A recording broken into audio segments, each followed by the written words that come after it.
to the first interview I've done on the channel in like a year, I think. But we are joined by none other than formerly the Poison Youth, now the Apex, Robert Martyr. How you doing, man? I'm doing good. A lot of crazy stuff has been going on, but I'm doing all right. Hard style. That's it. I enjoy the Apex. Hard style is what the name they gave me in Japan. So I've been running Hmm. with that. I feel in my heart like that's like it defines me. It doesn't really you know what you get. I like how in your face it is. So hard style is what I'm usually going by now, but I'll take the Apex. How you doing, man? I hope you're well. Good. Speaking of Japan, how much did it mean to talk to Chigusa Nagayo for you? Oh man. Well, so I had met Chigusa a couple of times before I had actually gone to Japan because of West Coast Pro's marvelous tryouts. So I had uh, put my name in the hat a couple times. So she had seen me before. She didn't know who I was, but she had seen me before. And when I found out that I was going, I had a long conversation with her.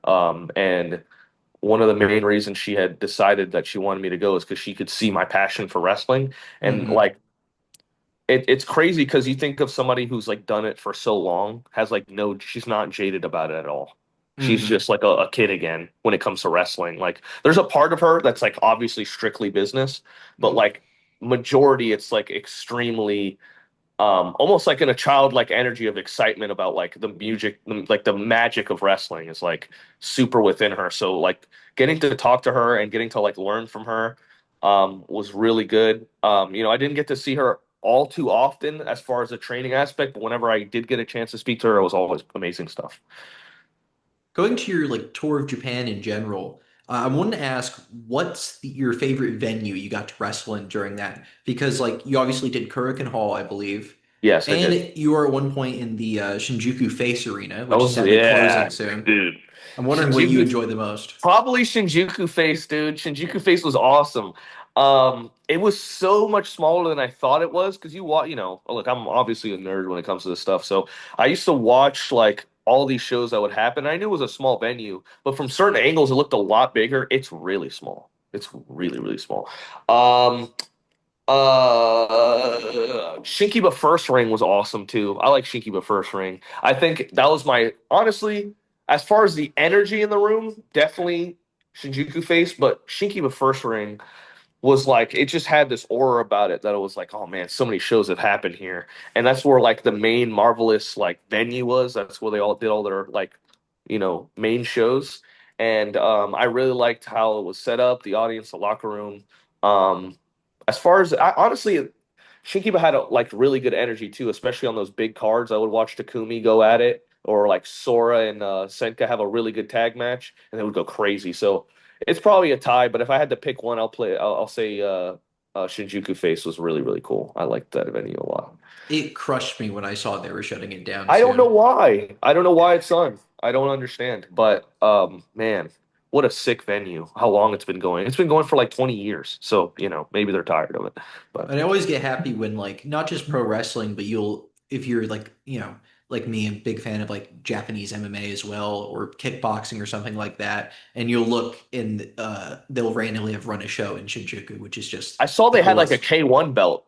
If you Yeah. so they have a K1 belt in the back and it's just on a platter. I'm like, whoa, that's sick. Um, yeah, I really when I went to Kurikan, I was like looking for like any Japanese uh kickboxing because they have like a bunch of Japanese kickboxing titles back there. I went to Totocon and that's what I was looking for. Like I was looking for the Japanese MMA, like the Pancrase. I was looking for any Valley. They had a lot of Valley Tudo stuff. A That's lot of awesome. Valley Tudo stuff. So I got Best of Hicks and Gracie Valley Tudo on VHS. And it was really sick. Was half the value of getting that Japan tour not just wrestling, but being able to geek out as you were there? Yeah, for me personally, Yeah, because that's it what I was mean. like, yeah, like the thing is like I don't think I mean I've never actually got to talk about this like post Japan. This is my first post Japan interview. So um the my main goal in my life was to go to Japan. Even before professional wrestling was a concept in my mind, I always wanted to go. So um just being in the country had already solidified my dream, and then wrestling in it was all I needed. You know what I mean? So When I went, like wanted to go to like see like historical places. Like I wanted to um go and climb Mount Fuji when I was a kid. Fun fact, Ryan Clancy and Amira, who were on my tour, they actually climbed Mount Fuji. I Oh, didn't go nice. because I was one broke because I had spent all my money on I'd spent all my money like Totocon probably got like $500 out of me my first day. Mm. Like they just stole all my well they didn't steal, I purchased everything in that. Um but I was broken, like I was tired, and I was like, I'm not climbing Mount Fuji. So, but they went up. They were like they weren't miserable. They had a great time. But there's a picture, and they just look dead. It's awesome. Uh, what else? What else? What was your question? Oh yeah. So, as far as like the dream aspect, like geeking out, like nerding out for me was really sick, but also just understanding the culture, just Hmm. understanding customs. Like I was learning Japan about 3 months, learning Japanese about 3 months before I actually went. So, when I got there, I already knew like a good amount, and then my Japanese got really good Hmm. while I was there. So I was able to like not just like I was very paranoid about learning the Japanese experience without connecting with the people that were there Hmm. because a lot of people go to Japan as a foreigner or as a gaijin and they'll just come and then they'll just they'll do all the nerd stuff and then they'll leave. Yeah. But what I was grateful for was I got to experience the real Japan. Like Hmm. after like the tourism wears off and you realize you're in a different country, this is not just a vacation. You live here now. This is the people that you're going to see every day. This is your local market. This is your local, the customs around here. This is your food place. This is where you go to buy, groceries and things. Like I got recognized, well, not recognized, but like the local, what was it? Oh my God, Family Mart. There's a place called Family Mart, and like the lady there, she knew that we're wrestlers, so Hmm. she would always give us discounts. Just little things like that. That really made my experience. The biggest thing for me was going to the shrines.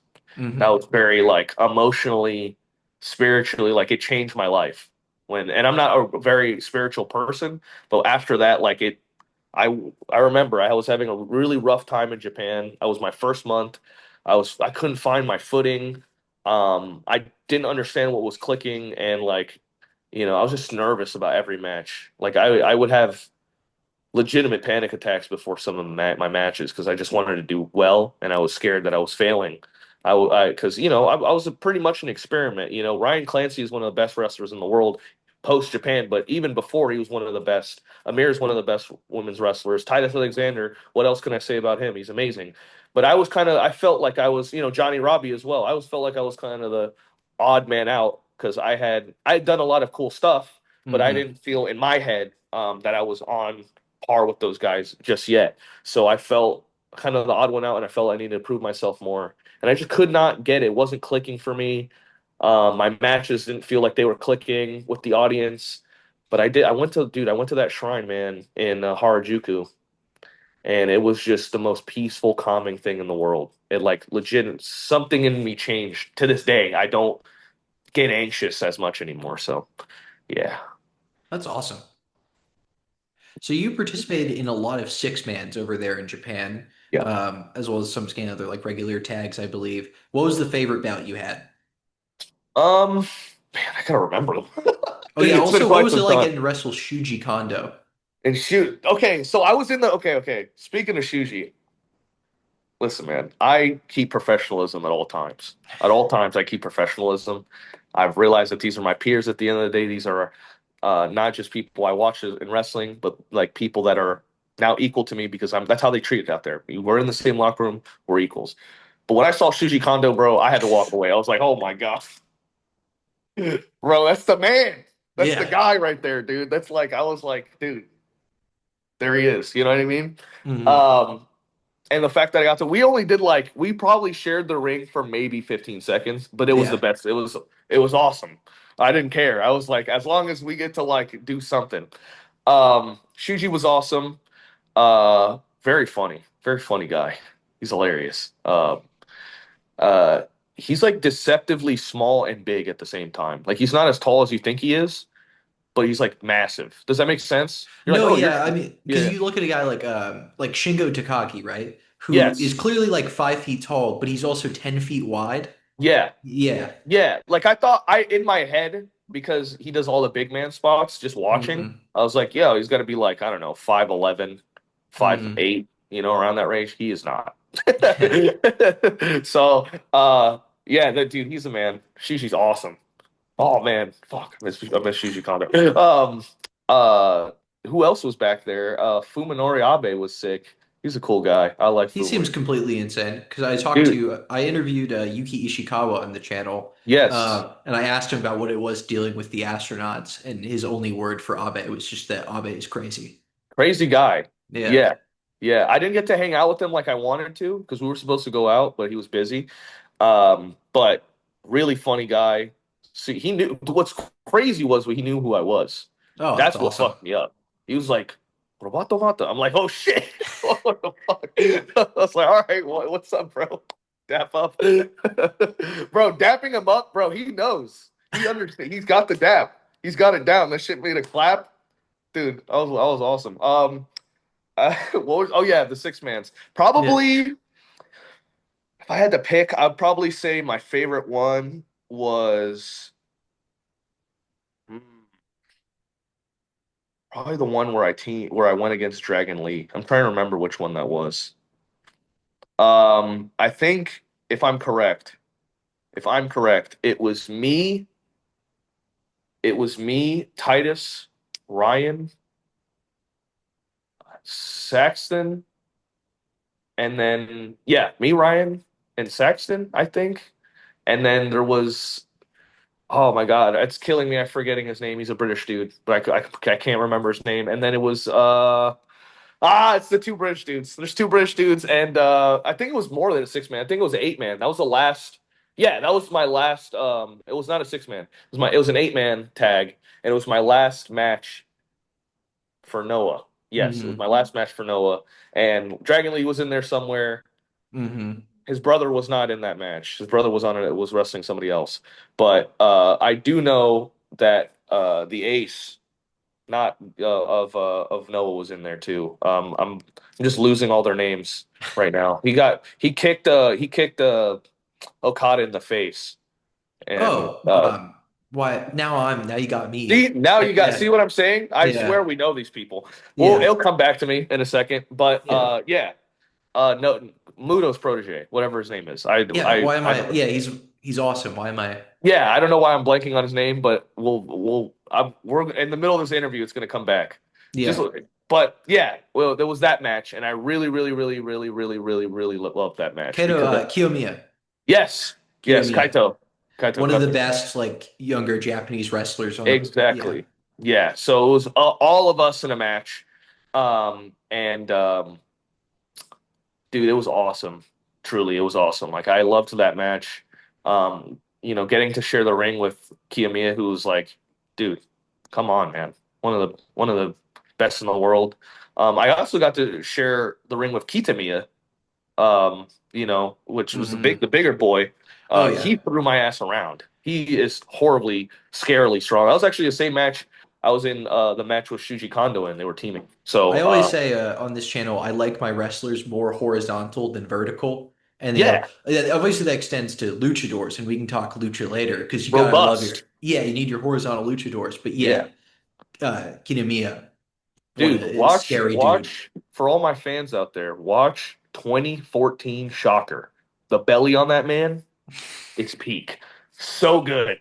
Dude, he does this thing where he gets punched and he just looks at you like I grew this stomach for a reason, buddy. And I was like, I like that. When you're like 35 and your back is fully given out on you, is that what you're gonna try to do? I think I'm gonna be like El Satanico, and I'm just gonna Okay. I'm just gonna bleed a lot. I'm just Okay. gonna bleed a lot, and I'm just gonna scream. I'm gonna be a mix of Scott Steiner and El Satanico. Okay. Or Scott Steiner's run in Ring Ka King, like the Indian TNA that they did. Do you know about this? Yeah, vaguely. I think I've seen Vaguely. a Okay, video so from he did that. this Yeah. spot where he would run at the fans, and the fans would run for their lives. Yes. Like, Okay. Yeah, I've seen a yeah, clip from that I that. would do that plus wrestle like El Satanico, and that's it. Okay. I And like I'd that. wrestle once every 2 years, and that's my plan. Once every 2 years, bleed to death like Mick Foley, IWA, Hmm. Carlos Colon style, like bleed, and then that'll be it. That'll be sick. But yeah, I don't know if I answered any of your questions. I No, think no, this is exactly what these should be. um yeah, no, I think for sure it was the one where we held all the flags at the end. It's very funny. I don't know if I can bring this up. I can cut anything you need me to. I'm gonna bring it up anyways because it's funny. Um so okay. So we do like the world peace kind of thing, which is what it was beautiful message. Like genuinely, Hmm. like I was tearing up in the ring, holding the American flag and stuff, and like just having that moment at the end, it was just beautiful. It was like legitimately what wrestling was about, and it meant a lot to me. Hmm. But the context is we didn't know this was happening, right? So when he gave us the flags, right? We were handed the flags and we're holding them up and stuff, and we go to the back, and they ask us to cut a promo, and I'm like, they're like chanting, they want us to. Oh, no, no, no, it was in the ring, it was in the ring. Okay, there's two parts. So it was in the Hmm. ring. They want us to do. Nosawa's like chant USA, and if you don't know, like a day before, we had like I don't know if we bombed Iran or I don't know what we did. We did something Yeah. like objectively horrible, and everybody was mad at us. Everybody was mad at America. Like nothing good to say about America, and he wanted to do the USA. Oh, Yo, and we're like, bro, me and Ryan look at each other for like 2 seconds. We're like, should we do it? And we're just like, USA, USA. Yo, that's bro. Oh my God, I miss Japan, bro. That was so funny. Like, because it's like, okay, it's sentimental to be patriotic in a sense, right? But it's yeah. just so funny that a day before, literally a day before this world peace stuff, and it's like, of course, like obviously great timing for a message, but Hmm. it's just so funny. He's like, yeah, represent you. I'm like, I don't know if I want to do that, bro. I Well, it's don't in know if I times want like to do that that. where you're talking about sports and peace. Just remember, this is what Inoki would have wanted. Yeah, it is. It is what he would have wanted, and we did. I held up the flag. I chanted USA. I was a good patriot. And that was it, man. That's what we did, and I was happy. I really enjoyed it. No, Sal is an awesome guy. Um, Kind of scary as fuck. He scared the shit. But he's like awesome. He's awesome. He's awesome. Gave me so much good advice too. Very very good on advice. Um, and yeah, he was great. I just that whole time there, man. Like being in the Noah locker room. What something I learned out in Japan is like being in different locker rooms, like the cultures, it's the same, but it's different. Like it has different, Hmm. I don't know, I hate using the word aura because it's so, but it is. It's like a different vibe to it. And Noah is very like you can feel the history in those rooms. You know what I mean? And it's also really lax at the same time. It's really lax, but it's very strict. And it's like a Hmm. weird in between where you're never walking on eggshells, but you're always walking on eggshells where you can joke around, but you know that there's a boundary. Well, there's a lot of And scary old men there who oh will yeah, beat you up. Yeah. yeah, and it's like, oh, my fault. I'm sorry. Yeah, just Fujita's in the other room. Oh Just gotta yeah. chill. That just, you know what I mean? Like, just gotta be like whatever about that. So like, it it it was a lot easier. Like I thought before I was gonna go, I was like, man, I hope I don't like mark out for these guys. And I didn't. I was like, oh, that's cool. But like certain people that you wouldn't expect, I was like, what the fuck? Yeah. That's Well, yeah, so it would cool. be like surreal, right? Like, Yeah, and it it would was be okay. on. That's what I would say. It's more of a surreal feeling of like, wow, you're a real person that I, Oh yeah. you know. Um, the thing that really like blew my mind was like the newspapers Hmm. was like showing up on them. I have every single one in my house. I Of stole course. all. Took all of them. I was like, I need them. But yeah, dude. So yeah, Japan's awesome. Shout out Japan. As the last note on that, I was just going to ask about something that's fascinating about me about Noah specifically. So, context about myself. Long time ago, in like, oh God, I'm getting old. Would have been 2022, like that spring and summer. I trained to wrestle in Indianapolis. Never completed anything because I went to college, but under a guy named Jake Oman. Who's a Midwest indie worker, and he did like two tours for Muda back when he was running Wrestle One. Okay. And so something that's always interested me about anything that Muto is running is like his talent scouting of like US indie workers. I wanted to know if you could speak to that at all, getting to work in Noah, because it's always interesting who gets to show up there. It's mostly like from what I was told, or not what I was told, what I kind of found out was that like Nosawa does not like, well, okay, I should say Nosawa, I probably should not say that, but Nosawa prefers, I'll say it, I'll put a word like this. Nosawa prefers to be in other countries personally. Hmm. You Yeah. know, Nosawa likes going out and going to different countries and exploring. Um, so he does. He always in Spain, loves Barcelona FC, loves Hmm. Messi, huge fan. I did not realize he spoke Spanish. I mean, of course, he lived in Mexico, but I was like, dude, your Spanish is amazing. Like, it's Hmm. fantastic. Um, and yeah, so he just travels and is like, that guy's good. You want to come to know? That's like, so that's kind of what I've noticed. Is it's Hmm. kind of like he'll just go out and watch wrestling and go to wrestling shows and be like, that guy's good, that guy's good, this kid's good. That's how Archie Cole got to I think that's his name. Yeah, Archie Cole.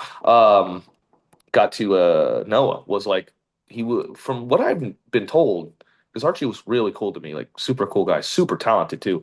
But he wasn't on like any big shows in the UK. He was like Hmm. working like what's called the buttons, which is like it's kind of like a circus rink. Like Okay. you like go to it's like imagine like a tour of fair shows, Hmm. and you just do that forever, and Hmm. you wrestle the same match like 15 times a day and you make a bunch of money. Yeah. Yeah. Because it's always new people showing up. So you can just do the Hmm. same match over and over again. But he was working those, and I guess supposedly, somehow, some way, um, Nosawa found him, and that's how it works. So I think they have, it makes sense because obviously you're speaking to Muto, um, as Nosawa's a student of some Yeah. sort of Muto, so it makes sense. Like their scouting style is very similar. Um, I was a uh, kind of like a gift from Marvelous, so Nosawa Hmm. didn't look for me directly, obviously, but it was sick because he liked my lucha. He really enjoyed it. So as far as like the touting, Jesus, I'm not. I'm just saying words. As far as the scouting aspect, I think a lot of it too is like they're looking for like uniqueness, and Wrestle Magic specifically is like he wants weird stuff on his show. He Yeah. wants like things that you'll never see before, and I think that's why he took a lot of chances on like lesser known people, like the people that were there recently for Wrestle Magic, like Izzy James, who's my boy. Like, not to say Izzy isn't a great wrestler or a good name, but he's like out of there's like a lot of like big name indie people that he would have went with, but he took a Hmm. chance on these um, more obscure guys, which is awesome. I think that's great. So switching gears to American wrestling, I have a sentence I'm going to say to you, and you're going to tell me what comes to mind. Okay. King Mo versus Low Key. um that's the craziest lore drop ever, bro. Yeah. You have to go 5 minutes, no longer. That's what I gotta say. 5 minutes. Make sure you go five. Oh man, low key. Can you speak Awesome. to one of my questions here is Low Key an alien pretending to be human? No, Okay. he is a human pretending to be alien. That's my Ooh, answer. okay. No, for real, Loki is wow. I gotta watch what I say here. Loki is Loki. So I trained for with Key for about a year. Yeah. Um, and I learned specifically 7 things in that time, but Okay. 7 things that I use every time I wrestle and everything I do, and has marginally improved my experience tenfold. Um, So yeah, 7 things in a year, not the most, but Hmm. all things that I actively use and will probably never forget of the best advice that I've ever gotten. So he's like this he's like a mad scientist. He's like a genius that of wrestling, but just when you have like have you seen the example of like there's a small line between insanity and genius or Yeah, something like yeah. that? Like he's like right in the middle. Yeah. Right in the middle. And yeah, it's so funny you say King Mo because I wrestled King Mo. Yeah. I had a match. against King Mo for MLW during the 2020, was 2021, 2021 MLW tapings, and I I was had about to ask wrestled about him. MLW. Yeah. Yeah, so that was a great dude. Those days were nuts, man. You have to, I haven't thought about that maybe since it happened. So, that's a lot. I could go on a dark side of the ring with that whole day. But yeah, please ask about MLW. I'll go. Yeah. Yeah. Well, there's a leading question I was going to ask. Is MLW a well-managed small promotion or B, some sort of money laundering scheme or both? Um, uh, for this is going out on the internet, right? Yeah, no. Yeah. It's probably somewhere in the between, somewhere in the middle. Yeah. There's truth in two things. I'm not gonna say that they're money laundering. Please do not sue me, Court Bauer. I would never say something that heinous. But I do think that there's some jokes happening here and there. A little Richard Pryor joke, a little George Carlin over here. Maybe some Dave Chappelle happening. But that's neither here nor there. As far as them as a company currently, I think their product is swell. Hmm. But No, I do yeah, genuinely. I I think they put together consistently great rosters. yeah no, I think so too. I think the roster's good. Um, I think that their production like exploded as far as like because I used to go to the MLW shows back in like 2017, 2018, like the when Swerve was like kind of like Hmm. that was Swerve was a champion, then Riddle was a champion, and then that kind of era. Yeah, I was always at those shows because they were in Orlando, believe it or not. They were at the Guilt nightclub, which I haven't thought of in forever. Um, but yeah, you know what's funny? I don't think I've ever said this publicly. I was offered an MLW contract, but like kind of one, but not really. Okay. Like so the whole I can't believe I'm telling this. The whole idea was like, yeah, come in my car and we'll set up the rings Okay. and then you'll wrestle Okay. and then you'll tear down the ring and then you drive in my car and then we go to the next town. And I Okay. was like 17 years old or 18 years old. And I was like, I don't know about that. And so I turned it down. Uh, apparently, I'm not the only person that's been offered that contract, and I'm Okay. also not the first person. I'm not. I'm actually like one out of like three people who declined it. Okay. There's been other people who have accepted that. So do with that information of what you will. But yeah, I don't know. MLW was an interesting place, especially when I was doing because I was never contracted. I think I was Calvin Tankman's debut. I was Violence Hmm. is Forever's debut, and I was King Mo's debut, I want to assume. Yeah. That was three people's debut. Um, and King Mo was interesting because King Mo, um, when I wrestled in high school, I went to a meet and Hmm. King Mo was fucking there. So King Mo low key recognized me, like he said he's seen me before, and I was like, I think I know who you are. And then we put together the pieces that this dude was at my wrestling meet teaching. So I was like, oh crap, I know who you are. Um, as far as everything else, yeah, I mean, it was awesome. He was a nice guy. The power bombed me, and I did the knockout thing, and they were not happy with that. They were like, that was, yeah, I had to stop doing those. Apparently, it was too realistic, and I was Okay. scaring people. So, I had to stop doing that. I guess, Yeah, maybe that's a compliment. yeah. I mean, it goes to my selling. Yeah. Yeah, but I don't want to get yelled at no more, so I just stopped doing it. So, on that note, do you think that the fact that you started training so early means that A, you'll be way more skilled relative to others while still in your physical prime, or B, by the time you're 35, you won't be able to count past 10? B, by Okay. 35, I'll be able to get to 7.5. What if I told you this interview's been going for an hour and you've just been blankly staring for most of it? Bro, I would trip out. I would trip. I would start tweaking, bro.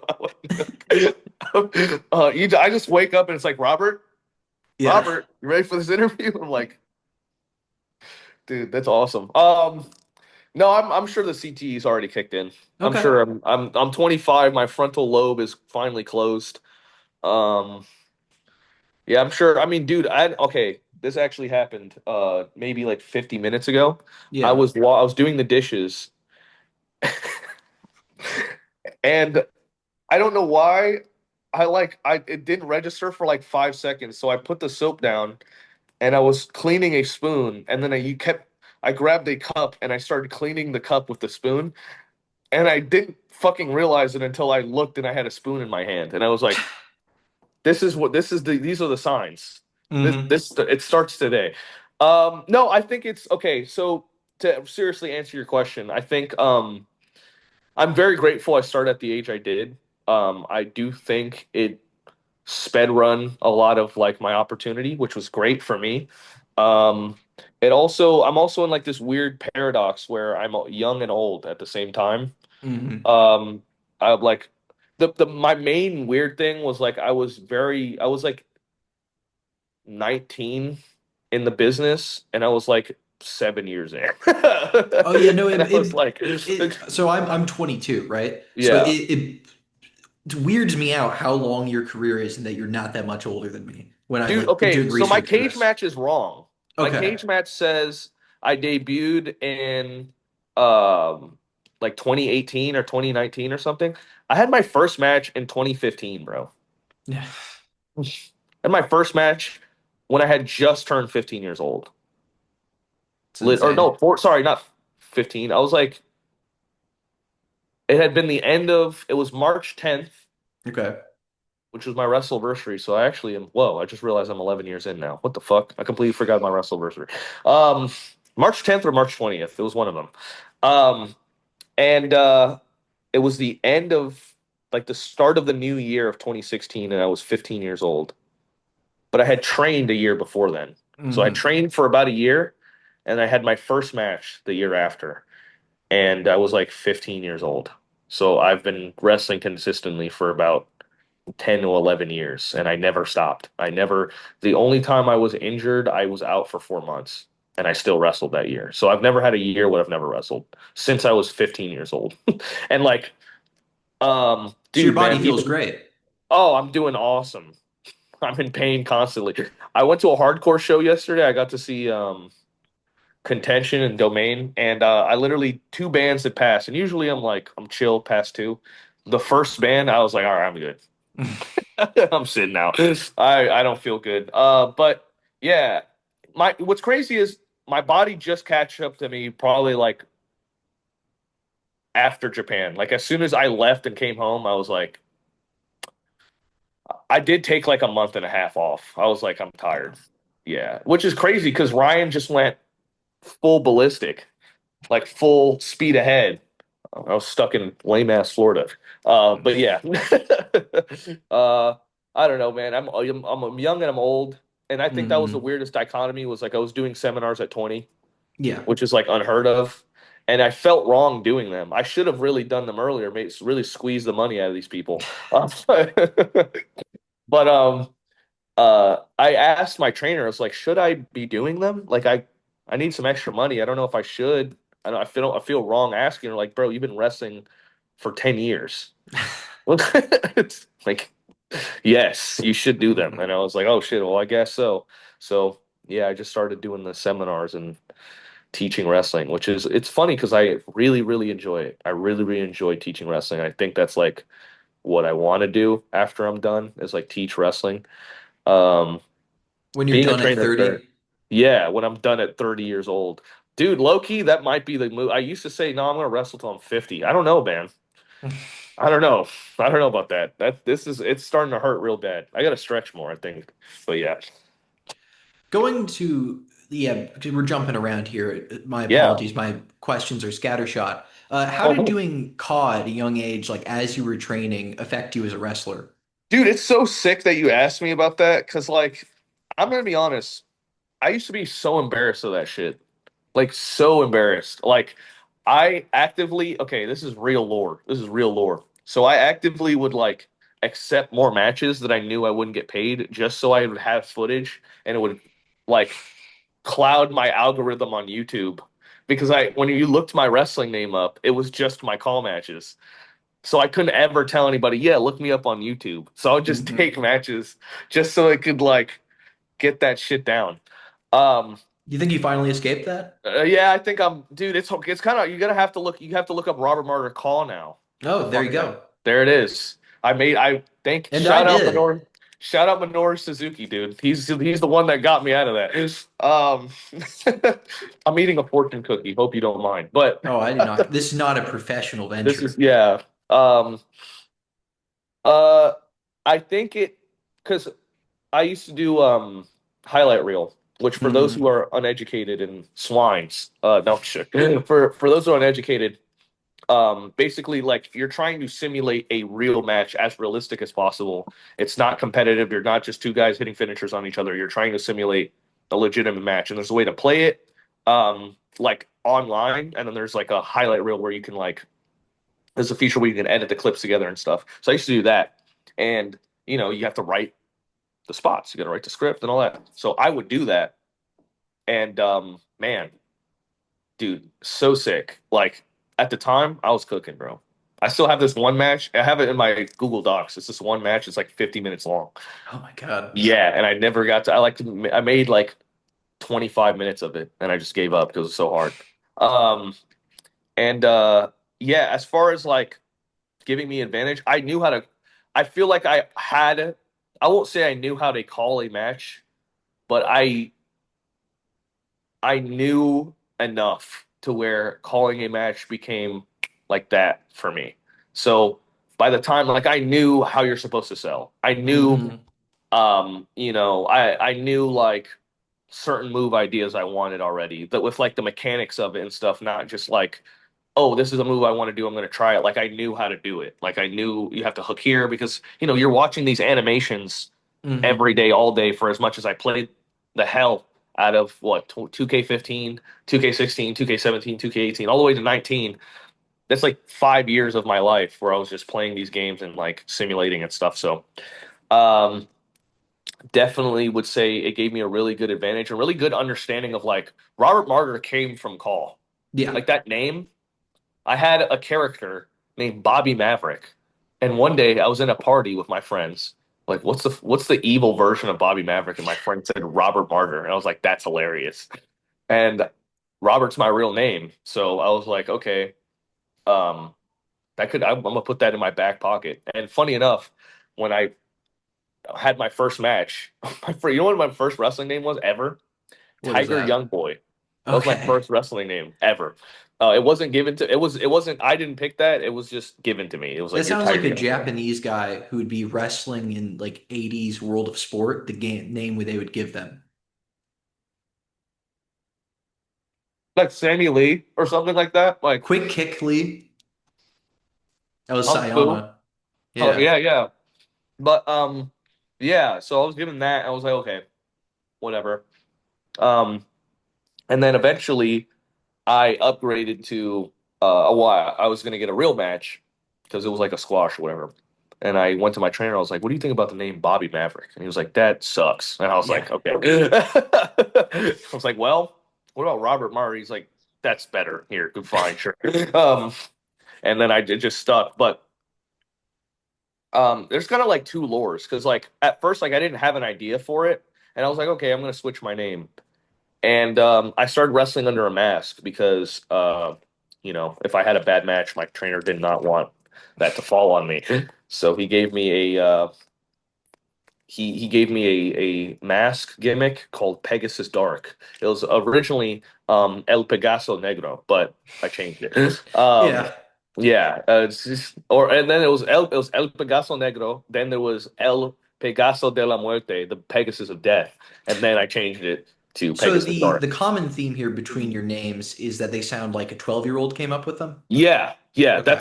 that's that kind of the idea is like I because of my CT I can no longer form any form of creativity. So all of my really good ideas is when I was like 13 years old playing video games.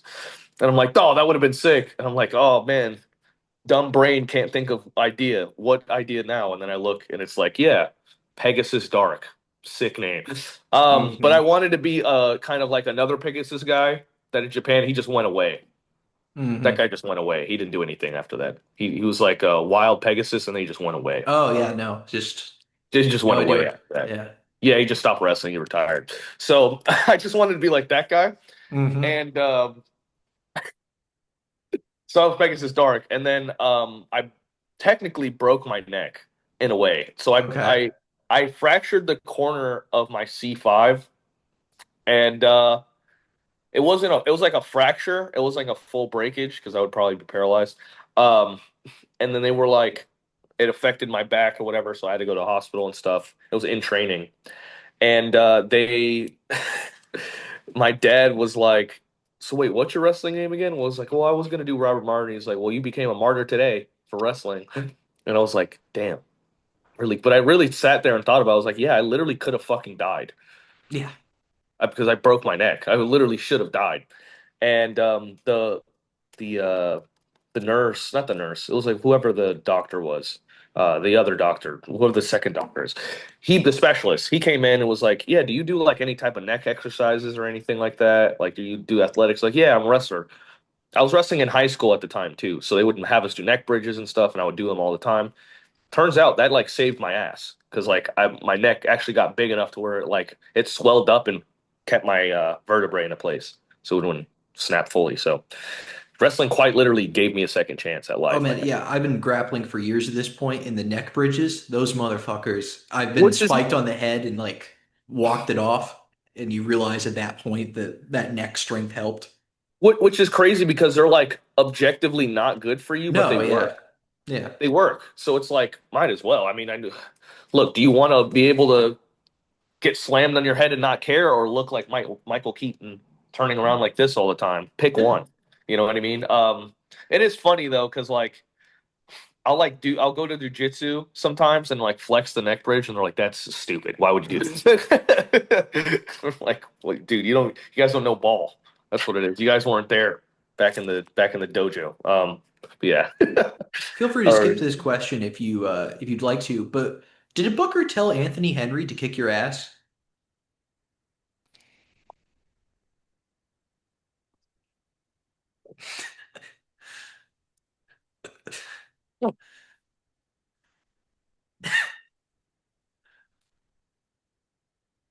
Yes, that's true. Okay. I'm just choking on the fucking promotion cookie, bro. Okay. What are you, Nardwar? How do you know about that? I'm being fed information now. Dude. And I have a gift for you, Robert. Or it's like that shit. So yeah, that is true. That's real lore. Um, love you, William. Katina, love you. A Prestige. Prestige is, unfortunately ended.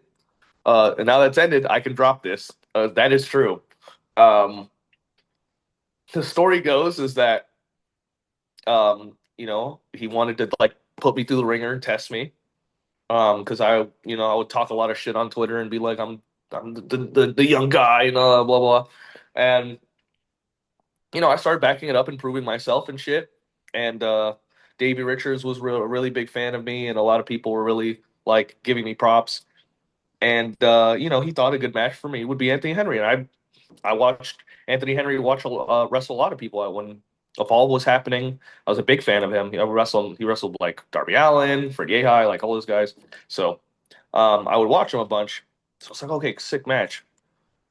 Day of the show. Day of the show. Will walks up to Anthony Henry. He's like, yeah, like really, really beat the shit out of him. Really kick his ass. Like I really want you to like kick his ass. Like make this a hard fucking match. Like really beat the shit out of him. But I don't think Will was thinking. Hmm. I think he meant it in a wrestling context, in Yeah. a professional wrestling context. Now I don't know if you know this about Anthony Henry, but Anthony Henry doesn't just do professional wrestling. Anthony Henry, Muay Thai, MMA, Jiu-Jitsu, legit badass, real fighter, actual martial artist. Hmm. So I don't know. Again, Anthony Henry, if you're watching, I love you. You're awesome. My thing is, I don't know if Anthony Henry himself knew the context of what Will was talking about and decided Okay. to actually beat my ass, or he made a conscious decision and was Okay. like, "Bet." I have no idea, but that is true, Hmm. and that did happen. I had a black eye the next day. Um, my mom was not happy about that because I had to go to school. So So, at what yeah. point is that child abuse? At one point, I was a legal adult. Okay, there you go. Technically. Yeah, I was so, over 18. all I right. still went to school, you know. I was like 19, 20, something like that. So I was a legal adult technically, but Okay. uh yeah, who told you that? I've told like four people that, bro. Journalist never reveals his sources. Yeah, two journalists never reveals the sources, All but right. damn, man. Yeah, it's true. He there you can see okay, so there's a moment right before he actually lawn darts me into the pole, which might Yeah. I add, I have seen it, by the way. I yeah, looked it up. might Yeah. I add, not to pull back the curtain here or anything, but there wasn't many conversations about that beforehand. Yeah. He kicks me in the back the first time, and I legitimately can't. By the way, just so you guys know, by the way, I see all these comments about like, man, Martyr's such a great seller in this match. I'm not selling. Just to burst your bubble. I'm not. I'm in pain actually, for real. Like I kind of am, but like most of it is like 85% I'm in pain. So he kicks me in the back, and I legitimately cannot breathe. Like I'm legitimately like when you like physically all of the air is outside of my body. Then he snap mirrors me again and kicks me harder somehow the first time. It pisses me off. So I just didn't care. So I get up and I slap it as hard as I can. And then we trade, and then he gives me one, and I start seeing stars. And keep in mind, up until this point, I had done boxing for 12 years, Yeah. but I had never in my life, like, there's a difference between Sparring in a fight. sparring and boxing people your age who Yeah. are 14, 15, 16 years old, right? And then having a grown ass man slap you in the fucking face. Two completely separate things. You know what I mean? I've never fought a grown man in my life like that. So it was like, I mean, it wasn't a fight, but you know what I'm saying? Like he Yeah. fucking paintbrushed me. So I'm like I'm like seeing purple. I'm discovering new colors. So, and then I give him like body shots for some reason. I don't remember this part because I was like so out of it. And then that's when the pole spot happened. So, um, yeah, that's shout out Anthony Henry, man. The fucking man. I Oh love yeah. that guy. Love the Uh, workhorseman. Dude, JD Drake, I got to work with him in Limitless Wrestling. I love Yeah. JD Drake. He's I the haven't seen him best. in forever. Yeah. On a similar note of lore, at one point you wore only one knee pad, and apparently it was Cedric Alexander's. Do It you is care to Cedric elaborate? Alexander's Yeah. name. I have that in my closet somewhere, Oh, that's and awesome. it's ripped and destroyed. So that is the even more fun fact. That's Cedric Alexander's knee pad he wore against Kota Ibushi. That's the same one he wore, which I could have just kept, not used, and like sold for a bunch of money, Oh but now yeah, it's yeah. beat up and ripped in my closet. So if you ever want to know where that knee pad is, I wore it. Well, there Um, you go. yeah, so I didn't like wearing knee pads when I started wrestling. I hated them wearing them actually. It just felt uncomfortable. I don't know why. When I was doing amateur wrestling during the same time, because I was like doing pro wrestling and amateur wrestling in high school at the same time. Um, Hmm. I I didn't wear, I didn't fucking wear knee pads when in amateur wrestling, and I just felt like I was suffocating my movement. But like an idiot, I kept taking bumps on my knees. So I was like, ow, that hurts. So I'll just put like an idiot. Also, again, like an idiot. Uh, I put the knee pad on the knee that hurt, and then I ended up hurting both knees eventually. So I just started wearing knee pads. Have you ever been told in an amateur wrestling context, because this was a coach from my high school, if you have a hurt ankle, you tape up both ankles so that they can't tell which one it is? This feels Yeah, like a similar context. that's what Yeah. it was. That's what it Yeah. was. They were like, wait, which one? Which one? Hmm. Which one hurt is hurting? So yeah, I put a knee pad on the one knee. And I was like, people like had told me like, okay, my one of my closest friends, Eli Knight, was like, I remember he told me that looks dumb as shit. I'm like, listen, bro, okay, it's unique, it's a look. I'm trying something That's out. your Let me Chris Hero experiment. loaded D-pad. Yeah, yeah. I was more looking at it like a Drew Gulak kind of Okay. deal because he had the one knee pad for a little bit. So that was kind of my excuse at the time, but I knew it would look dumb. but it was okay. It looked cool for a second. I had my little look, and we move on from those days. But yeah, it's looking back, that was a really dumb look. That was really stupid. But I thought I was raw. I thought I had aura. So yeah, So we've talked a little bit about like combat sports in general, like you talk about yes, wrestling, boxing, going to BJJ. You've done UWFI rules matches before in the glorious state of Indiana, which is where I am now, yeah. as well as Jeffersonville, Indiana, yeah, to as be well as yeah. no ropes, cage combat, and revolver. Is Yes. shoot style something you love and something you'd like to return to given the chance? Um. Yeah, I think I will be honest. When I was doing the paradigm stuff, at first I really enjoyed it. But when I was only being booked in that context, it kind of got a little frustrating just because the thing with the this is no slight to anybody else, but let's just say the people who actually had credentials and that you could do stuff with, and the people that didn't, it wasn't exactly like leveled. Yeah, So you would be lucky to like wrestle or like have a UWF style match with somebody who like legitimately like did combat sports or some type of grappling art. yeah, And when I would have matches with those people, awesome time, great.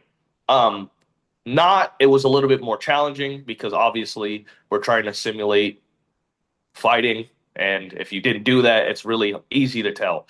So also the matches would go on a little like all those matches were like under 5 minutes, which was like the reason I liked UWFI like the original was they were long form matches that you hmm could watch in context with rounds and stuff like that. So I really enjoyed that aspect. I kind of wish I would have done more. My one with Lindsay I really enjoyed because Lindsay's like legitimate. Like okay, nobody knows this. Lindsay will can probably kill like 95% of human beings. It's actually horrifying. He's a judoka and an amateur wrestler. Oh yeah, no. Horrifying human being. Like I saw him do, I don't remember the exact judo like throw, but he did like an inside single leg sweep and then just oh my god, bro. It was the craziest. I'll send you the video after. It's insane. It's insane. He does an out like a he shoots around, gets like a I want to say like a crotch lift and just hmm flips like easy. Oh my God, bro, he's horrifying. But yeah, to answer your question, I would totally do it again. I did one with oh my God, Jay Cafe. What's his current name now in New Japan? He's in the United Empire. Why am my Jay, brain's you not know working what? But you today? know who I'm Yeah, talking about, right? The yeah, Vegas guy. yeah. I did a match with him for like they did like a shoot style thing. That was one of my favorite ones too. But yeah, he used to wrestle as Jay Cafe, Jacob Austin Young, There we Jacob go. Austin Young. So you know, I love doing it with people who like have a background because there's so much more creativity that we could play off of there. And you know, I try to implement in my matches here and there sometimes. I'm definitely you know not as much as a technical guy as I once was. Um, hmm that's just off choice, just because like I don't know. I like moving around. hmm And also like I find it that I got booked more. So it's Yeah. like so it's it depends. But you know, I still do it. I can't Talking do it. about like styles in that way. So if I'm not incorrect, you were trained a lot in the lucha style, right? Yes, yeah. Obviously That's how I grew up with started. lucha. You said your grandmother took pictures of luchadors? Yeah. Yeah. Yeah. She would go to So Mexico and take pictures in the so audience. what I'm getting to is that lucha is your background to an extent of like training and as a Lucha is kid. my foundation, if you think Yeah. about it. Yeah. It's the foundation of like my work. Even though people consider me a technical wrestler or like a very impact kind of hmm wrestler, Lucha is like that's my bag, you know? So what made you decide to then do like the indie grapple fuck stuff? And I love it. Yeah, well, it was because like I liked it. I just hmm liked that style, and it was the style that spoke to me more. It was the style that, like, yeah, I grew up on. You know, you grow up on John Cena, but that doesn't mean I want to hmm you know, do the fucking five knuckle shuffle in my matches. You know what I mean? So it was Yeah. like, um, I didn't start honestly implementing lucha until like after my like kind of like 2021, 2022, 2023 era of just like I just want to wrestle like real hard. And that would Hmm. my main thing was I really liked technical wrestling and still do love technical wrestling because to me, I'm a big details person. When I watch films, I watch them two, three times to get all the details. I like little hidden gems, hit like little Easter eggs and stuff. I really like when I have to pay attention to something. And I found that really, really good technical wrestling makes you pay attention. I Hmm. don't really like turn your brain off wrestling. I'm not a big fan. So I wanted to give people the same sensation I got when they watch my matches. Like I wanted to do something small and people be like, "Oh wow, look at that. He did that thing and nobody else saw it." And like just a really small detail that adds so much to the context of the match. So I say like I'm a details wrestler. That's what I say now. I'm not a technical wrestler. I'm not a high flyer. I'm not all these things. I'm a details guy. Like I have little details within my matches that you'll always find, you know? Um, and yeah, I don't know. I just really grew up like Evolve like changed my brain. I probably if I never Hmm. got exposed to Evolve, I probably would have like just done Lucha. But I'm glad I went down the road I did because now I have both and now I can do both. And I find a way to like implement both together. Um, what's funny is like, dude, like I wanted to wrestle like La Parka when I grew up. Like that's how it was like that's what was like La Parka is gonna be my wrestling style, and it just did Who wouldn't not. want to wrestle like La Parka? Dude, I wanted to do the dance really bad. It was him and Shocker. Shocker was my favorite Hey, wrestler. when you talk about your body getting broken down, you can at 30 wrestle like a 55-year-old Laparca. And who wouldn't? I'll Yeah. punch a fan. Yeah. Bro, they can catch these hands, dude. I'm ready. Just grab my hair or something. I don't know. But but yeah, I don't know. I think also too like for me in pro wrestling, I feel like technical wrestling because it's just pro wrestling, it's what pro wrestling like the foundation of what pro wrestling is. I think it will never go out of style when it Hmm. done correctly. So I always felt like you know, I couldn't fly better than a lot of these people. Like I couldn't that was a big thing for me was like I was a small guy and everybody was telling me I had to wear a mask and I had to do lucha and I had to do this and I was just like I just can't out high fly these fucking people. Like this dude is like 14 years old doing a corkscrew 630. I'll never be able to do that in my life. And you want me to be in the same like genre of wrestling as him. That's like I don't know.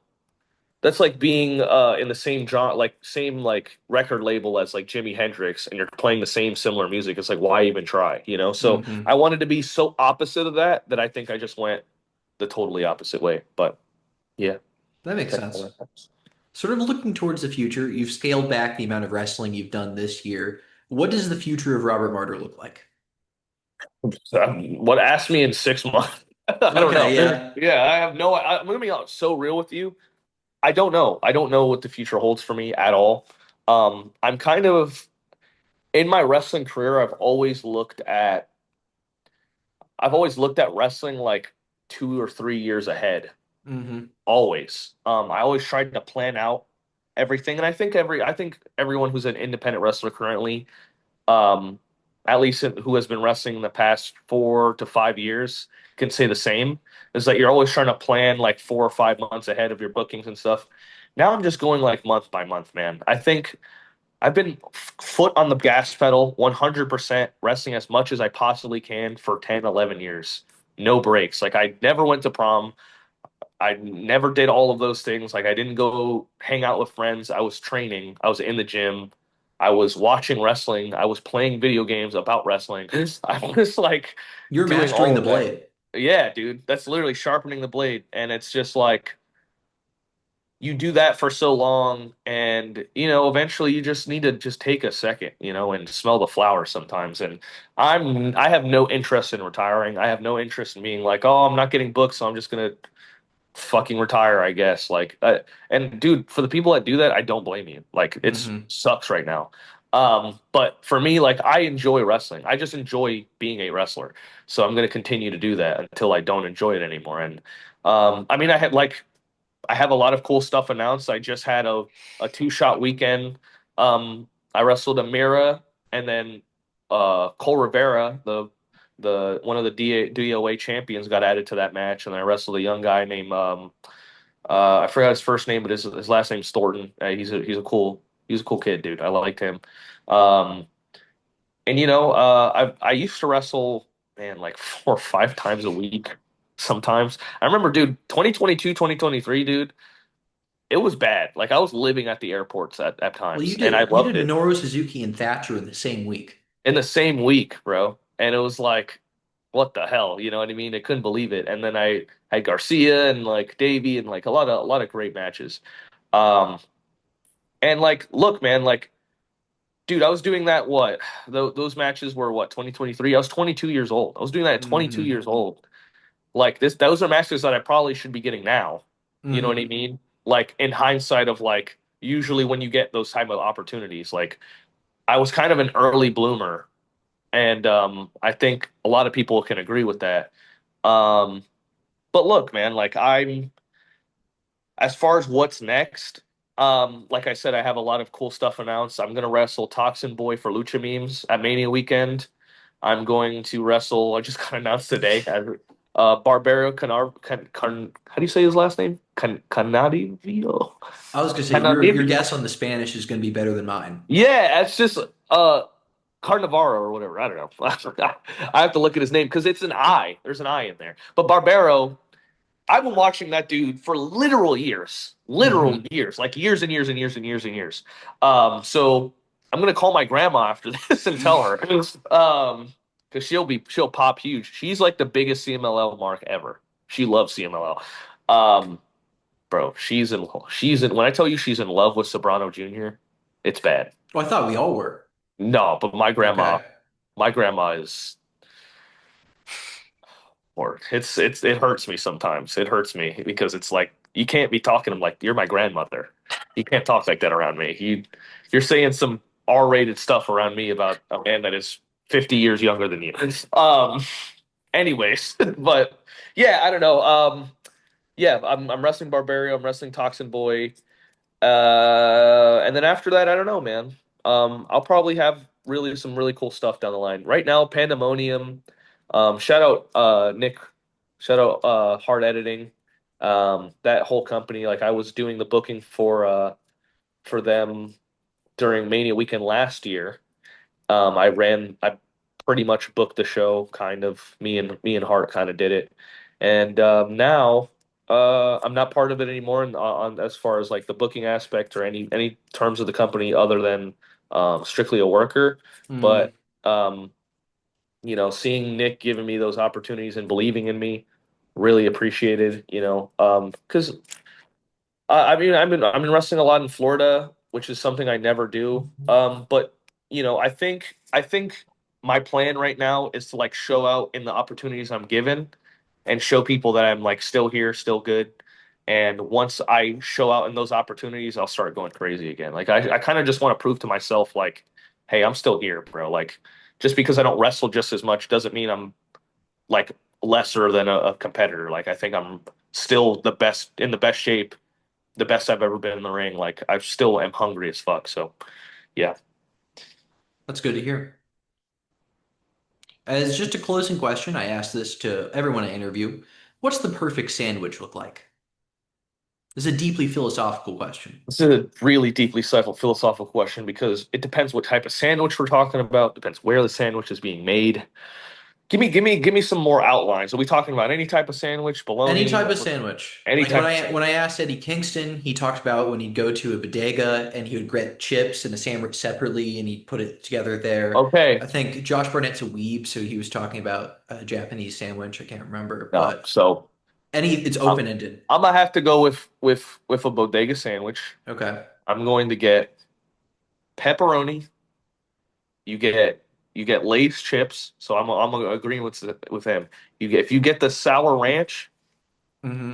even better. You extra lettuce because have those greens. You'll put I'll probably put like Swiss, and then I'll have like ham and turkey in it, and you put chips. Peak. peak sandwich for me. Especially if you get the Cuban bread, Hmm. amazing. So that's usually what I would go with. I'm not even that much of a sandwich guy, but if I had to pick, that's usually what I would get when I was living over there. Was I would get yeah, Cuban bread, turkey, ham Swiss with the chips and pepperoni.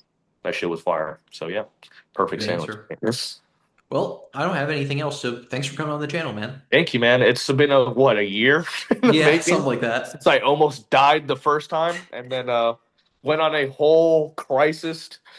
Dude, I went through Crisis on Infinite Earths to get I'm this shit glad you're to here. happen. Yeah, I'm glad I'm here too, man. I'm very grateful to be alive. I'm grateful that I'm like enjoying my life. And I think that's like to answer your question earlier. I know we just talked about the perfect sandwich, but to answer your question earlier on like almost kind of why I've slowed down is like I think I for the first time in my life I want to appreciate my life and like take it in. You know what I mean? Because in pro wrestling, like I've that was like a big reason for like a lot of the issues like mentally where I was what I was going through was I tied my identity as a human being, not even just as a wrestler, but like as a human, to Hmm. my identity as a wrestler, and I could not make the disconnection. And whenever bookings would dry up, I would look at it on me as like being less of a human, less of a person, like I'm a failure. And Hmm. dude, sometimes just shit happens, bro. The economy is cooked right now. But like if I didn't do that work on myself, if I didn't have that experience in Japan, that very healing experience, I'd probably be freaking out right now, like, oh man, what's going on? But I'm just taking this time in between. It's not like I'm not having great matches or like not having or not being booked at all. Like I still decently booked. It's just like I'm taking this time to be like, you know what? I don't have to wrestle every weekend. I'm gonna, focus on my music. I'm gonna focus on, my friends and family that who I've actively ignored for 10 years. Not ignored, but you know what I'm saying? Like, dude, amount of birthdays I've missed, like being such a bad friend, just because I'm like, oh man, got this booking, can't say no, never say no to a booking. I really had that mentality, never say no. Um, so there's a lot of really important pivotal moments that I missed that I'm just trying to catch up on, man. And I think like for all the people out there for who are listening, if you're a fan, if you're a wrestler, like value your life, man.